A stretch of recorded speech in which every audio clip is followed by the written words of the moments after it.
Voy a dar la bienvenida a dos invitados que respeto mucho. Primero, bueno, uno de ellos le doy la bienvenida a Leonardo Grosso, diputado nacional.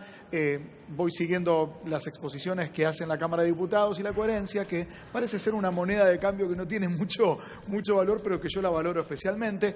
Y también a Cristina Montserrat Hendricks, que ¿dije bien el apellido? No, Hendricks. Hendricks. Pero está bien, sí. Hendricks, porque también hay una historia, las asambleas comunales que armaste en Neuquén para defender los derechos tanto de mapuches como de poblaciones en contra de las mineras, te ha llevado a un lugar superlativo y luego tu historia personal también. Primero les quería pedir una reflexión sobre esta foto, ¿no? Porque veía a Jorge pidiendo yerba, pidiendo un poco de asistencia alimentaria. ¿Es la Argentina que nos merecemos? Arrancás. Sí, bueno, sí. Gracias, Leonardo. No, creo que no nos merecemos esto. Creo que merecemos vivir mejor. No un país, como decía el ya fallecido padre Farinello, ¿no? Que es un país que genera alimentos para 400 millones de personas y no nos alcanza para 40 millones, ¿no? Algo estamos haciendo mal. Siempre muchos funcionarios del actual gobierno dicen, bueno, esto es acá capital y conurbano bonaerense. Cuando uno va al interior, los pueblos florecen por el agro, la gente está bien. ¿Cómo está Neuquén? Bueno, Neuquén tiene distintas realidades, ¿no? El área de la confluencia, que ha atraído a mucha gente por el boom de Vaca Muerta, sí, pero que no alcanza para todos, ¿no? Y después, bueno, las zonas cordilleranas, donde no llega el boom del petróleo, sí, están con problemas. Si bien funcionan los servicios de asistencia social, sí, pero por ejemplo hay problemas en Andacollo, hay un reclamo de los trabajadores mineros por falta de pago de salarios, claro, y bueno, la crisis está ya en todas las actividades y también llega. ¿Hace cuántos meses no le pagan el salario a los mineros? No tengo el dato, pero sé que están atrasados. Es preocupante. Leonardo, en tus recorridas por el Gran Buenos Aires, con el movimiento Evita en principio y luego ahora ya como legislador, ¿qué es lo que estás viendo y cuál es la progresión de lo que ves? Digo, en los últimos años, ¿cuál es la variante que observás? No, sí, se ve agudizarse todos los problemas. Nosotros vimos un primer pico de... O sea, la crisis, o desde que llegó este gobierno, que las cosas se empezaron a complicar. Los primeros años quizás fueron menos duros, sí, pero después del gran salto que dio el peso, el dólar, la devaluación en realidad, ahí enseguida, a las semanas, ya se empezó a notar fuerte en el barrio, ¿no? Aumento de chicos enseguida en los comedores. ¿En qué barrio hablas específicamente? No, en todos los barrios. Yo soy de San Martín, por ejemplo. Nosotros en un año abrimos 14 merenderos. En un año. Nosotros estuvimos 12 años tratando de transformar los que habían sido los comedores del 2001 sí, en centros comunitarios, en jardines de infantes, en casas para la mujer, en distintas experiencias. Volvieron para atrás. Todos esos lugares volvieron a dar servicio de comida, digamos, de alimentos, sí, comedor, merendero. Lo que era un merendero se transformó en un comedor. El comedor empezó aparte a darle la vianda a los chicos para que les lleven a los padres. Sí. La clase de apoyo empezó a dar la merienda.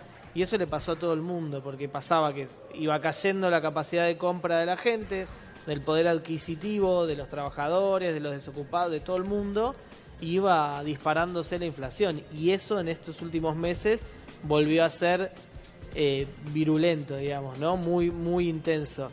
La situación es catastrófica. Yo ayer hacía un repaso por los números. Ayer aparecieron los números del INDEC, sí, de algunos de la inflación, y entonces se puede proyectar pobreza, indigencia y demás. Cuando empezó la catástrofe, le digo yo, sí, había 3 millones de personas, o después de esa gran devaluación quedaron 3 millones de personas por debajo de la línea de indigencia. Sí. Hace 6 meses esos números cambiaron, fueron empeorando, y te tenía que decir, son 3.600.000 personas. Ayer, con los datos que había y proyectando, son 4 millones de personas en la indigencia. Ahora, a finales de septiembre... Porque yo voy probando, digamos, cuál es el parámetro. Le pregunté a Coco, le pregunté después a Agustín, te pregunto a vos.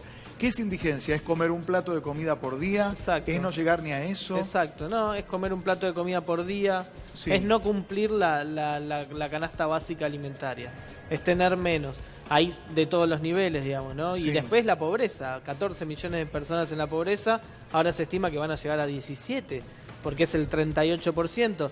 Ahora el gobierno dice damos recursos, damos más recursos, le dimos más recursos a Carolina Stanley para que distribuya.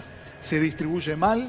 ¿Es mentira directamente que hay más recursos? No, el gobierno te da los números, pero Sí. la inflación promedio de estos años fue del 50%, en los alimentos fue del 70%, del 80%. Claro. Entonces vos podés aumentar la cantidad de recursos, Aumentás un 50, pero quedás literalmente comprás menos. Claro. Literalmente comprás menos. Juan Manuel. Ayer vimos cómo se votó la ley de emergencia alimentaria, eran aproximadamente 8 mil millones de pesos, 8.000. ¿no?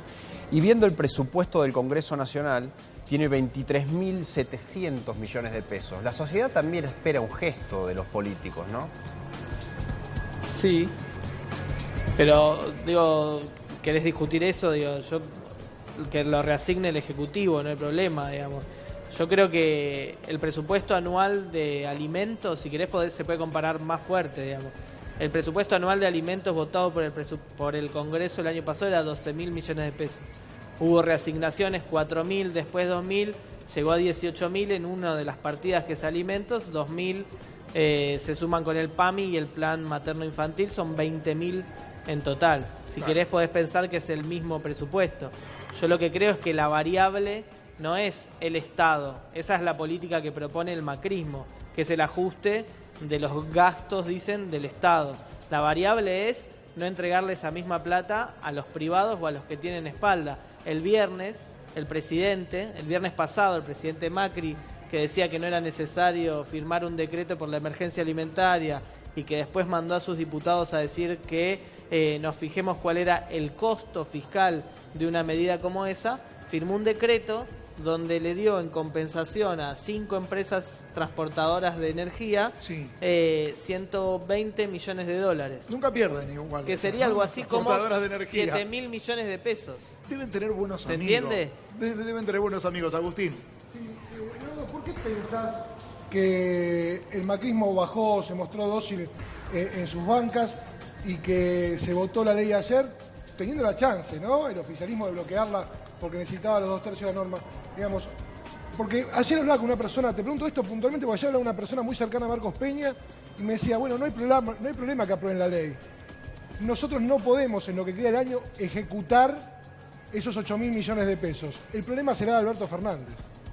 No, yo creo que ellos fueron buscando argumentos para no quedar tan desencajados políticamente de la realidad. El presidente tuvo una actitud de niño caprichoso. No quiso firmar un decreto. Si él la semana pasada firmaba un decreto, los alimentos esta semana estaban llegando a los comedores.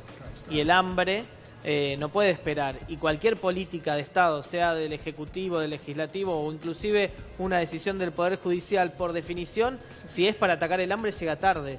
Porque llega una vez que esa persona ya sufrió no comiendo. Entonces nosotros, las organizaciones sociales, los diputados, también planteamos al presidente que saque un decreto o que anuncie un paquete de medidas como hizo con el resto de las medidas pospaso, que implicaron algo así como 90.000 millones de pesos en medidas de reactivación de la economía. Yo lo que creo es que el gobierno quedó aislado, quedó solo, vio que la oposición se unió, nos unimos en el Congreso, unificamos el proyecto, pedimos la sesión especial, teníamos un quórum pocas veces visto para hacer una sesión especial porque habíamos logrado que todos los bloques de la oposición, todos, por primera vez, porque siempre faltaba alguno. Fue un signo. Fue un signo. Todos los bloques íbamos a bajar solos y a eso se plegó el gobierno para no quedar desencajados. Ya continuamos y vamos a continuar también con una mirada que a mí me interesa mucho desarrollar y por eso está invitada Cristina, que es que la justicia, esa que nos representa, tenga una perspectiva cada vez más amplia. En muchos sentidos, desde la cuestión de género y también la paridad con la mujer que todavía se está peleando. Pero antes, información de última.